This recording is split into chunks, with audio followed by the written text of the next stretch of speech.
Hey, good morning. It's the drive at 5 on 95. How's everybody this morning? Well, where to start? There's so much to talk about. You know, I really don't want to bring up the debates again because it's over and mostly everybody forgot about it already. You know, 1 or 2 days and they move on to something else in the media. So everybody's talking about the next debate. But anyway, before the debate started, they were showing a lot of past debate clips with Ronald Reagan, Jimmy Carter, John Kennedy, just about every president. And I sat and I wondered, and I'm like, you know, out of all the clips that they showed, they didn't show any clips from when Bill Clinton ran for president. I can't recall seeing one debate, and I watched a few channels and they all did the same thing, and I didn't notice any Clinton videos or clips from his presidential debates. So if any of you guys out there know of any that the media used, I'd love to know and see what they are. But anyway, I found an interesting fact yesterday that you know, Hillary Clinton's an attorney. She was in Arkansas. I guess she was in New York. I'm not sure. When she did her Senate run, I'm not sure if she took the bar exam, but I know that in Washington D.C. She didn't pass a bar exam. So I wonder what went on with that. So I'm not sure what kind of attorney she really was, but anyway, last night, you know, I watched at 7 o'clock, Donald Trump had one of his massive rallies again, just about an hour away from me up in Melbourne, Florida. I'm just a little bit south of that, about an hour, right off 95. And he had it in a hangar. And, you know, I have to tell you, it was incredible. Just a note on his rallies, if anybody really wants to watch them in their entirety without being interrupted by you know, the news programs, they show bits and pieces and they say, well, we'll be monitoring this and come back to see if there's anything we should show you. I watched them on YouTube. There's a YouTube channel called Right Side Broadcasting, and they do a tremendous job. Videos all in HD 4K, and the audio is good, and they actually show pictures of the crowd, which they don't do on mainstream media. They usually, you know, just block Trump in with his podium and you see some people behind him. But Right Side Broadcasting does a really good job, and they actually show pictures of the crowd.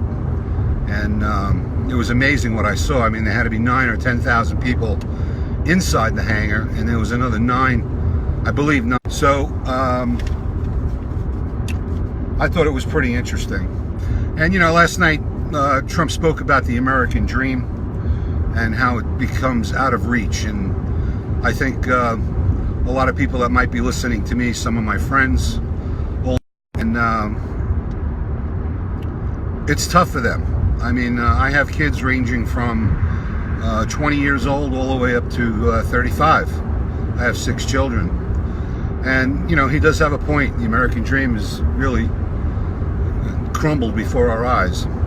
And we need to change. It's going to be possible right now for any of our kids to really excel and grasp the American dream that we had of buying a home. I mean, I bought my first home when I was 21 years old. I mean, a few years out of high school, I was a homeowner. I think that's pretty amazing. I know a lot of people, you know, didn't have the opportunity to do that, but if you work hard and do the right things, you can climb the ladder. And that's what the American dream is all about. But anyway, I'd like to hear some of your stories about that, with your children, and what kind of struggles they're having with school debt and really trying to get ahead and possibly becoming a homeowner, maybe getting married or following their careers. The other thing I want to talk about was NAFTA. I mean, it's one of Trump's big subjects is NAFTA. He just says it over and over and over again. I mean, I think people are getting a little annoyed about hearing about NAFTA all the time, but you know, he does have a point. So I think that's why he keeps bringing that message on. because with the new TPP that Hillary will probably be in favor of once she gets into office. Obviously, she says she's not, and there's plenty of video clips out there saying that she said it was the gold standard and so forth. I mean, she may have changed her mind, but I think we're all a little skeptical about that. But I remember when NAFTA first came into effect, I owned a business on Long Island, and actually News 12 Long Island came to my office and did an interview with me. I can't remember her name because it was many years ago. It was in the 90s. And they interviewed me about NAFTA. And, you know, I had done my research, and it sounded like a pretty good deal. And but I kept an open mind. And basically my response to the reporter, the interviewer, was that we'll have to wait and see. You never know how these things can turn out. Well, I think we all know what happened, so I'm glad I didn't support it at that time. I just kept an open mind. We have to do things like that, but you know, when you see that it's not going well, you have to change it. Nobody ever took the initiative to go ahead and change the NAFTA layout. Learned something really weird yesterday about terrorism. I'm going to be all over the place this morning. As far as terrorism goes, turns out that the down here in Orlando, again, which is just north of me, about by one person, and it turns out yesterday that I found out that the FBI knew about this guy, and he was already been under investigation with the FBI for about 11 months. They were watching this guy, interviewed him a few times, and closed the case. Well, I mean, if you're going to interview this guy and be watching him for 11 months, they should at least have been keeping an eye on him, or at least have the local police interested in, you know, what he's doing. And it was one of the worst mass shootings in our history. So I'm really concerned about the FBI in many ways. It's crazy. Also, the bomber last week or 2 weeks ago in New York City and in New Jersey, the guy they have in custody, he too was being investigated by the FBI. And again, he got away with his crimes. So it's really kind of strange.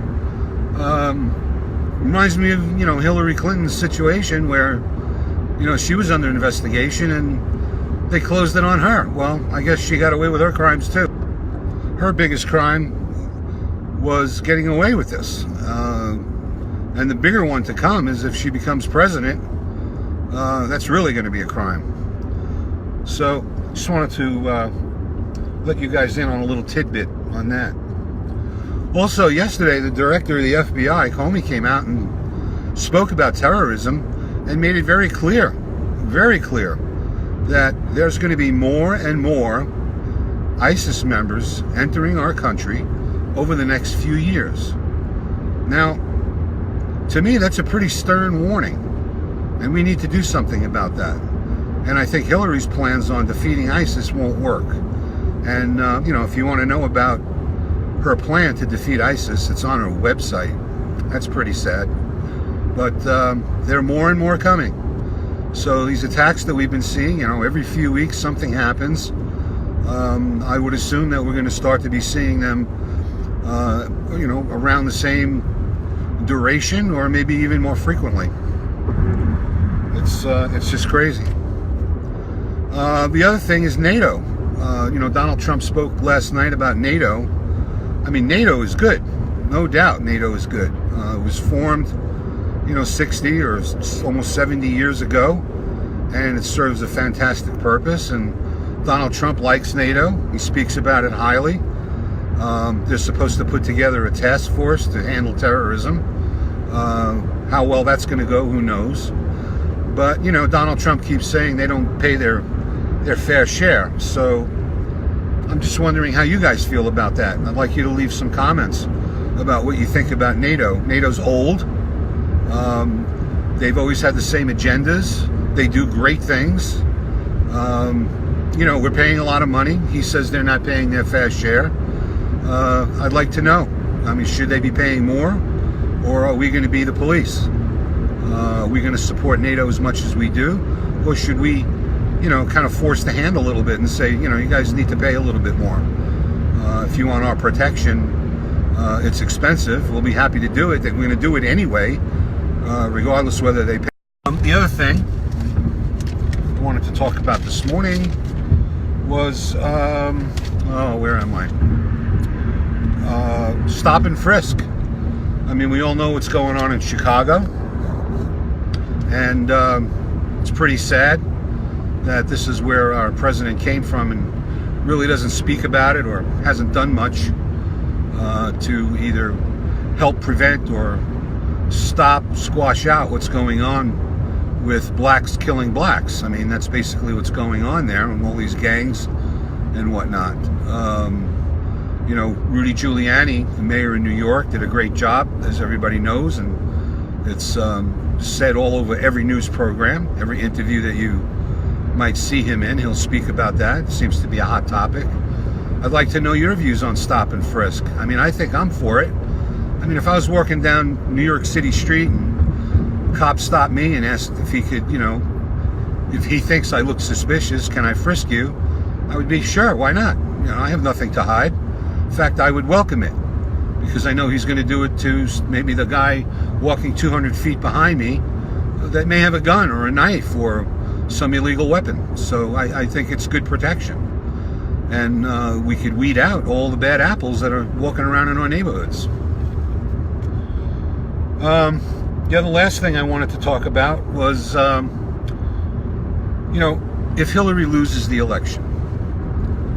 If Hillary loses, we all know what she's done, regardless of the fact of how the FBI director laid out exactly what she did and then did the however moment. We can't find any reason that any sensible prosecutor would try to indict her or go to a grand jury.